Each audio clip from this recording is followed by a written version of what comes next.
All right, chapter 4, where we ended, Junie B. Jones got in trouble for cheating, copying May's homework, as she said. Mr. Scary sent home a note, and last thing we saw was Mr. Scary is a tattletale. All right, so chapter 5 is the note. That night at dinner, I couldn't swallow my meatball, because how can you swallow a meatball when there's a note from your teacher in your pocket? Mother kept on looking at my plate. What's the trouble with you tonight, honey, she asked. You love spaghetti and meatballs. I picked up my fork real slow, and then I put it right down again. Is there something wrong, Junie B? Asked Daddy. Are you sick? I got down from my chair and I stood by the table. Then I hanged my head, and very slow I took the note out of my pocket. I did something bad at school today, I said real glum. And so there's something I have to give you.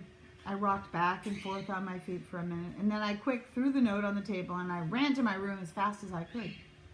I shut the door real hard, and then I ran around and around in circles because I actually didn't have a plan, that's why. My stuffed animals looked shocked at me. What's wrong, Junie B? Said my Raggedy Ann named Ruth. Are you in trouble? Of course she's in trouble, said my Raggedy Andy named Larry. Can't you tell? I bet Mother and Daddy are going to be running in here any second.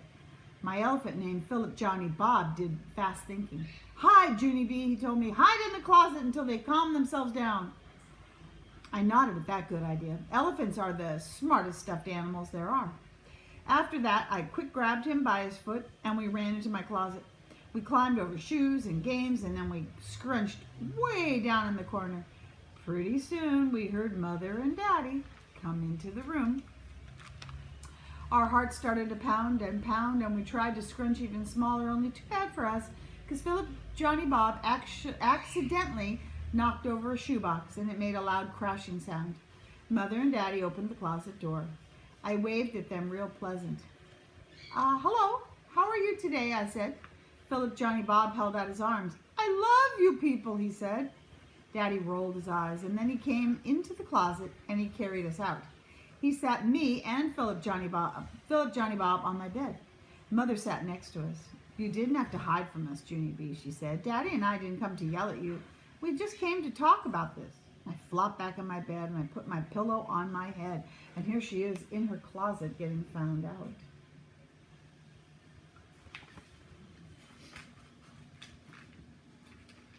Yeah, only I already did talk about this, Mother. I actually said real muffy. Me and Mr. Scary talked about this for a jillion million hours at recess. Mother took the pillow off my head. Yes, I'm sure you did, she said, but Daddy and I need to talk to you too, Junie B. Copying someone else's work is a very serious matter, honey. Daddy nodded. Cheating is wrong, he said, and we want to make sure you understand that. I did a big breath at that man. But I already do understand that, Daddy, I said. I don't even like cheaters myself. I thought for a minute, and then all of a sudden I remembered about the game Old Maid. I sat right up. And anyway, if you think cheating is so wrong, then how come you did it yourself? I said. Huh, Daddy, huh? Daddy looked shocked at me. What? He said. What are you talking about? I don't cheat.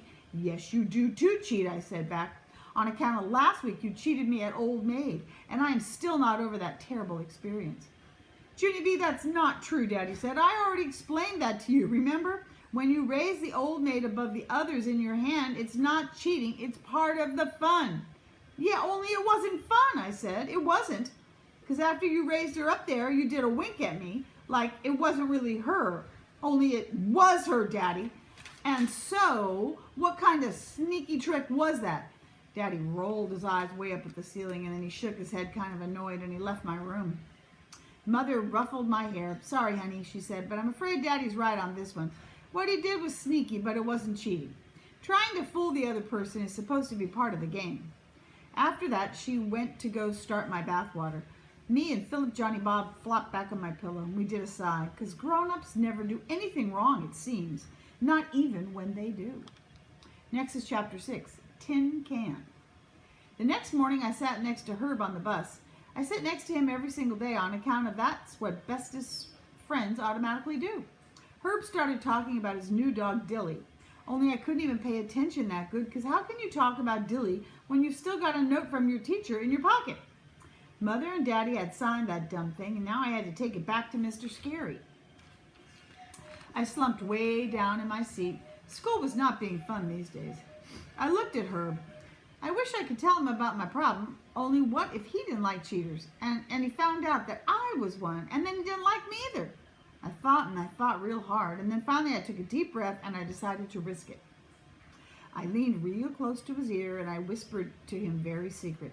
Okay, here's the situation, Herb, I said. I am a little bit of trouble at school, only I'm really not bad, I promise. It's just that yesterday I accidentally did something wrong, but I don't actually want to tell you what it is, or else you might not like me anymore. Herb looked at me and shrugged. You copied May's homework when she went to the office, he said. I did a gasp at that, boy. Because how did he know what that private information? I scratched my head. But, how did you even? Herb interrupted me. I saw you, he said. Lenny and Jose saw you too.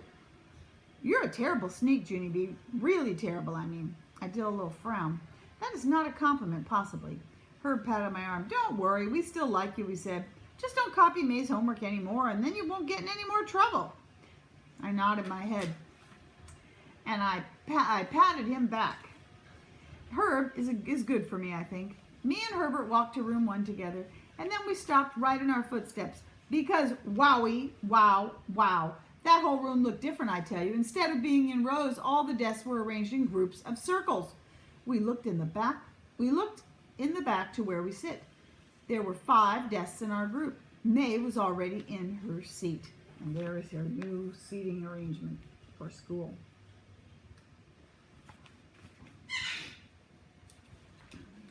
She was cleaning her desktop with a moist towelette. Just then, Lenny and Jose walked in behind us. Whoa, said Lenny. What's going on here, said Jose. Mr. Scary told us to please find our new desks, and he will explain this in a minute. All of us went back and sat down. Sitting in a circle feels friendly. We waved and smiled at each other, only not May. She looked smugly at us. I already know why we're sitting like this, she said. I was the first one here this morning, and when you're first, you get to know stuff. Jose stared at her moist towelette, and he made the cuckoo sign. Just then, Mr. Scary went to the board, and he wrote a weird word. Boys and girls, this morning we're going to be doing a poetry assignment, he said. That's why I arranged your desks like this. I want you to be able to talk over your thoughts and share ideas. And he pointed at the word, and it was spelled Cinquain. Does anyone want to try and pronounce this? Does anyone want to sound it out? May jumped right up. Tin can, she said. It's pronounced tin can. And she grinned real delighted. I know it's tin can because you told me that this morning, remember? I was the first one here, and I saw you write it on the board. And you told me it was pronounced tin can. Mr. Scary looked puzzled at her. Gee, I'm sorry, May, but that's not tin can. You must not have heard me correctly. The word is pronounced like the words Cinquain. Cinquain. May crossed her arms. No, she said, I'm sure that's not what you told me. You said it was tin can. Mr. Scary, you know you did. And Mr. Scary frowned. No, May, I didn't. He said, now please take your seat. May sat down in a huff. She put her head on her desk and hid under her sweater. Mr. Scary looked back at the board.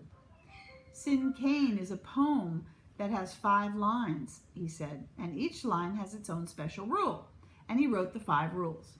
Line 1, 1 word, it's your title. Line 2, 2 words that describe the title. Line 3, 3 action words about the title. Line 4, 4 words that express a thought or feeling about the title. And line 5, 1 word that means the same as the title. After that, he wrote Cinquain for us to see. A poem was called Pickle. So it goes like this. Pickle, bumpy, lumpy, crunching, munching, lunching, cucumbers making you pucker, gherkin. Okay. I laughed at that crazy thing, because who ever heard of a pickle poem? Writing Cinquain is fun. This assignment will be a breeze, I think. Mr. Scary smiled. Well, sometimes poetry can come very easily, Junie B, and other times they don't. But if you share words and ideas with each other, you can really help spark your imaginations, he said. He looked all around. In fact, I thought it might be fun for some of you to write your poem as a team, he said.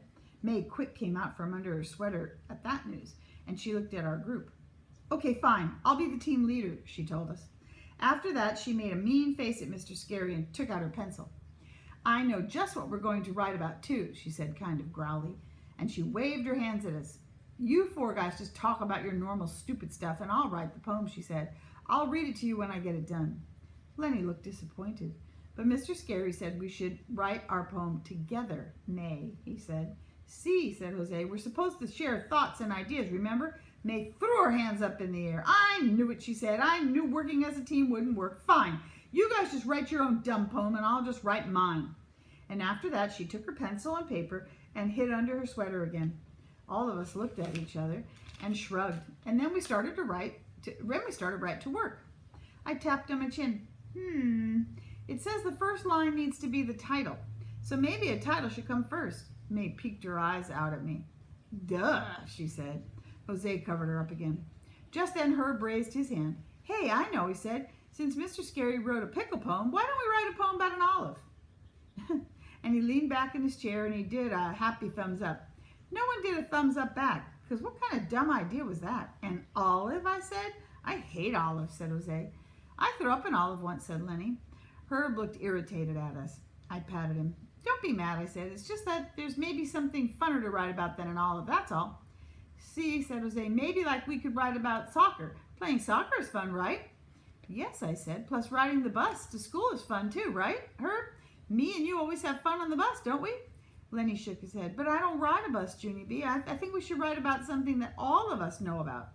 And he thought for a second, and then he clapped his hands together. I know. We could write about how all of us shampoo our hair to keep it healthy and shiny. All of us do that, right? After that, me and Jose and Herb just looked and looked at him. Because sometimes Lenny is off the deep end, that's why. Finally, Jose put his head on his desk. Maybe we're making this too hard, he said. Why can't we just write about something easy, like about how all of us are friends or something? Herb smiled a little bit. Yeah, that's a good idea. We could write about the four of us, and we could call it Friends. Jose smiled too. See, he said, or Amigos, maybe. Just then, I bounced up and down real excited, because the perfect title just hit me, that's why. It hit me right out of the clear blue sky. Pallies, I said. Let's call it Pallies. Because that's what we are, right? All four of us are bestest pallies. And pallies sound like a cute title, don't you think? Like pal, but pallies. I looked at them real hopeful. And then all my pallies started to smile. Our poem was off to a great start. All right, next will be chapter 7. Pallies.